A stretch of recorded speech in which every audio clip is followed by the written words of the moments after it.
Good morning, everyone. We will begin the morning service of the Miroku Association headquarters, asking God and Meishu-sama for protection and the permission to participate today in the divine plan of constructing a paradise on this earth. Let us pray together the Amatsu-Norito, Prayer of Heaven, followed by the Miroku Prayer. Please stand.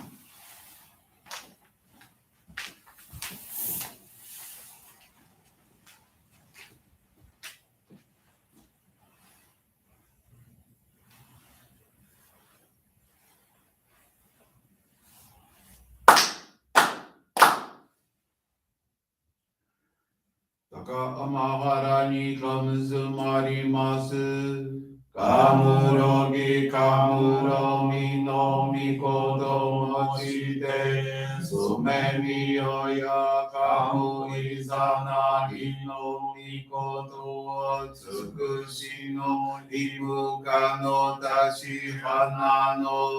Odo no agi harami. Misogi harai tamo utoki ni narimaseru. Harai dono o kami tachi moro moro no magagoto tsunike gare o. Harai tamare kiyoge tamare tonao sugo tono yoshi o. Amatsu kami kunitsu kami yao yoro suno kami tachi tomo ni. Ame no fuji koma no mimi furi tatete. Kikoshi meseto kashikomi mo maosu. Miroku o mikami mamori tamare saki hae tamare. Miroku o mikami mamori tamare saki hae tamare. Ushie miyoyan shino kami mamori tamare saki hae tamare. Oshie miyoya nushi no kami mamori tamae saki hae tamae.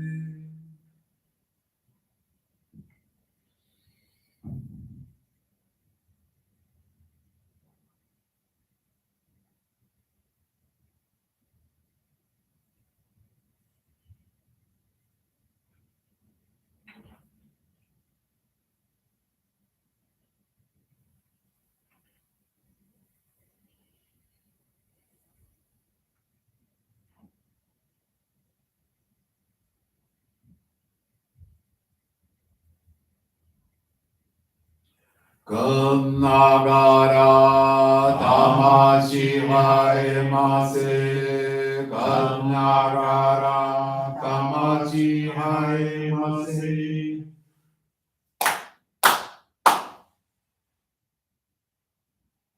Great God of light, creator and giver of all life, in accordance with your divine will, the long age of night draws to an end.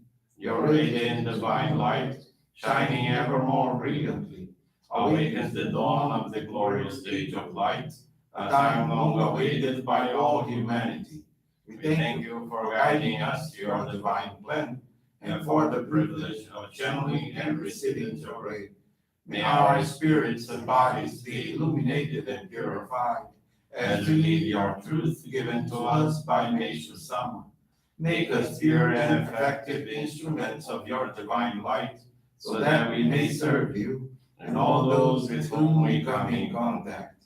May paradise on earth be realized, with health, peace, and prosperity, a reality in our lives. Great God of light, bless and protect us. Radiate our souls with your divine light, so that we may truly become instruments of your great plan.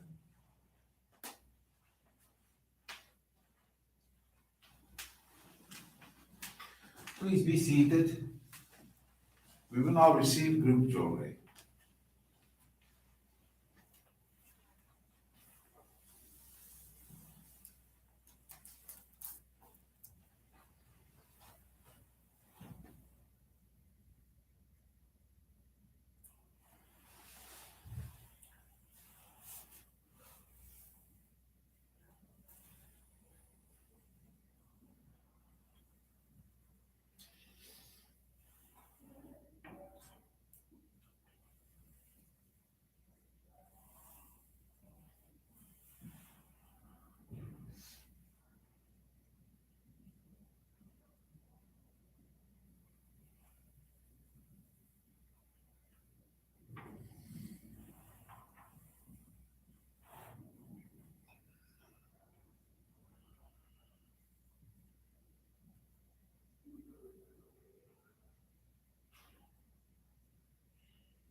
bless you.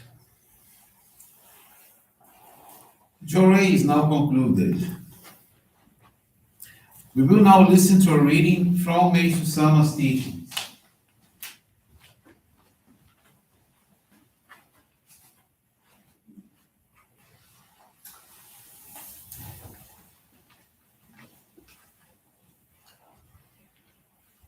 Righteousness.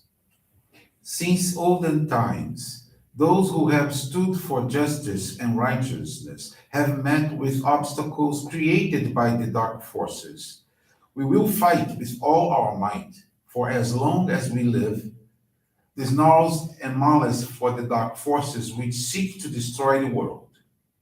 We are not afraid of criticism directed toward us, or malice spoken against us, for we are armed with God's sword, which can destroy all evil. Since our group is spreading God's light to the world, the dark forces are watching each of us for the moments we are off guard. As the time for the great transition is becoming more imminent, the desperate activity of these evil spirits is growing. Although we speak of them collectively, evil spirits vary in power and importance. The more clouded human beings are, the more easily dark forces can come through negative spiritual cords and manipulate them. Thus, without being aware of what they are doing, humans begin to interfere in God's work. For thousands of years, the dark forces have been acting as they wished, and they are still committing evil deeds, thinking they can continue to do so as in the past, because they do not know that the great turning point is coming in the spiritual world. In the spiritual realm, the forces of darkness do everything they can to keep us from receiving the light. Light is what dark forces fear most. And as the spiritual day advances and the light becomes more intense, the age of terror for them is coming. This is because no evil can withstand the power of God's light, which will weaken and destroy it.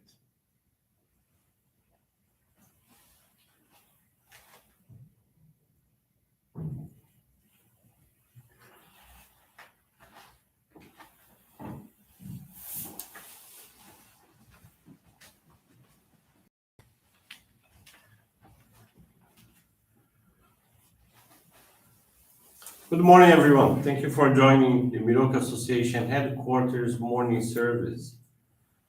And thank you for joining us in our prayers for world peace. This morning, I want to share with you the faith experience of Patricia Mara Bortolani Silva. She's from the Mogi Mirim Johrei Center in Brazil. Patricia, who is now 42 years old, was guided to our church by her husband and received sacred focal point of Hikari in May of 2018. Even though Patricia noticed several changes in her life, she had not awakened to the meaning of true service in the divine work, and she restricted herself to only occasional participation at the monthly services. Her husband, on the other hand, actively gave service and always encouraged her to do the same. Their marriage was marked by many conflicts. They were unable to understand each other and fought frequently. The disharmonious atmosphere in their home was reflected onto the disposition of their 4-year-old daughter, who sadly was constantly irritable and tearful. However, in May of 2020, Patricia was invited to participate in giving service in the liturgy room as preparation for the monthly service at the Johrei Center. On the preparation day, she was very affected as she felt that she had met Meishu-sama at another level and clearly sensed that something had changed in her heart. A flame of faith was kindled within her as she awoke to the value of being in service to Meishu-sama. Patricia began doing the Mitamamigaki activity as a way to polish her soul through the cleaning of her surroundings. She also began regularly channeling Johrei at the local center. After about 1 month, Patricia sought guidance from her minister, hoping to resolve the conflicts that existed in her home life. The minister guided her to read the divine writings daily, while paying attention to the vital point of each teaching. Initially, Patricia did not understand the logic of such guidance, because what she really aspired for was the solution to her major problem, rather than needing to simply read books. Nonetheless, she decided to follow the guidance. Interestingly, the beginning of her practice was not easy. As she read, she constantly felt sick and even experienced stomach aches. Understanding it was a purification process triggered by the light she was receiving, Patricia continued to follow the guidance. After a few weeks, the stomach aches stopped, and she found great pleasure in her daily readings of the teachings. During this period, Patricia's mother began to purify with kidney stones and would seemingly need to undergo surgical intervention. Patricia invited her to join the practice of reading the teachings. Each day, Patricia would visit her mother, and after reading teachings together, channel Johrei to her. Soon thereafter, Patricia started taking her to the Johrei Center. In less than 2 months, Patricia's mother expelled the stones, making the prospect of any surgical intervention obsolete. This miracle deepened Patricia's faith even more. Meanwhile, her mother, having recognized the strength of Johrei, decided to join our movement and was also blessed to receive the Ohikari. Through service, through sincere service to the divine work, a paradise-like atmosphere has come to fruition in Patricia's home. Conflicts have practically disappeared, and the relationship between Patricia and her husband and their daughter has become increasingly harmonious. Currently, through her dedicated service, Patricia fulfills a mission to assist families connected to the Johrei Center and feels very happy with her service work.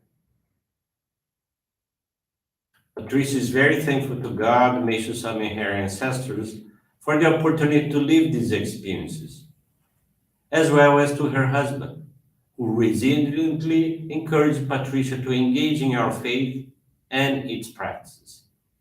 Thank you very much for attending this morning service, for listening to this faith experience till its very end. I want to wish you a very wonderful day.